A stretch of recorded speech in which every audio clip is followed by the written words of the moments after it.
Wadhi mbele ni jotije manie bwo riwruok mar jotije kambi makeyo modhi Kenya Petroleum Workers Union koro wuok oko mar chiwo duondgi ewi gombo mar piny owacho keto kambi mar keyo modhi nyamburko KPC e lwet ji giwegi.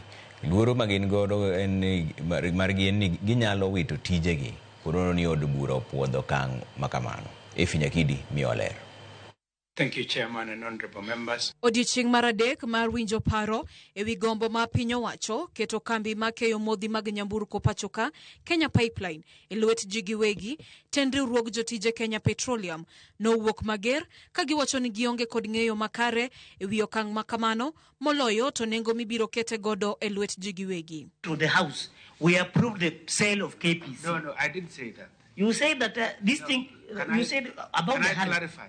Yes, just clarify and put it in the better way, because from the time the budget was passed in June, we're in August. Okay, we're asking about valuation. Just share a little bit. That we're asking, why do you come within a week without evaluation?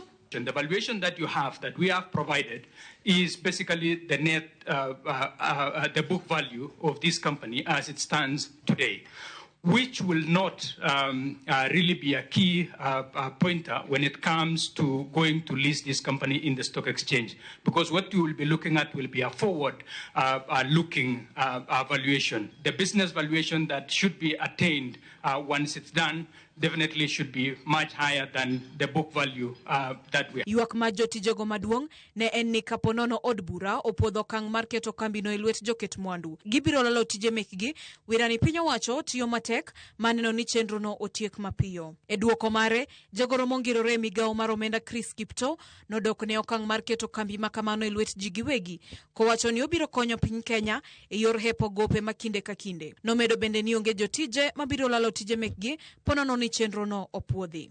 We got that from the CS Mbadi, we got that from CS Opio and I. And Mbadi was very categorical. CS Mbadi, Opio gave us another version that nobody will lose his job. So what is the position of employees after the transition? This transaction, it's our intention that it should not lead to job losses.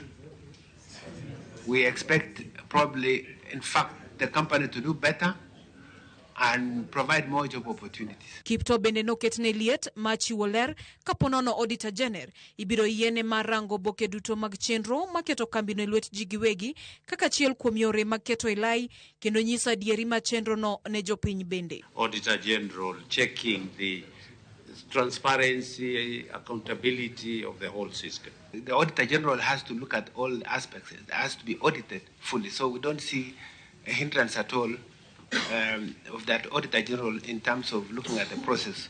And what we are doing will be provided, and the auditor will ask for all the documentation, and that should be okay. We have regulatory requirements that as a commission we will be required to comply with. So we know what we're expected to do and we'll ensure we comply with the law. And oversight where any government agency, including consultation with the National Treasury throughout that particular process to ensure that we are following the law as we should. Motelo nema, jeten migawo mateko Opio Wandai nowacho ni keto kambino e lwet ji giwegi biro chiwo thuolo ne piny Kenya yudo yuto mabup mabiro konyo e siro chenro mag sectors mopogore opogore. Piny owacho biro yudo yuto maromo shillings bilion 100 kaponono od bura opuodho uso makamano. Nyakidi, Ramogi TV, Nairobi.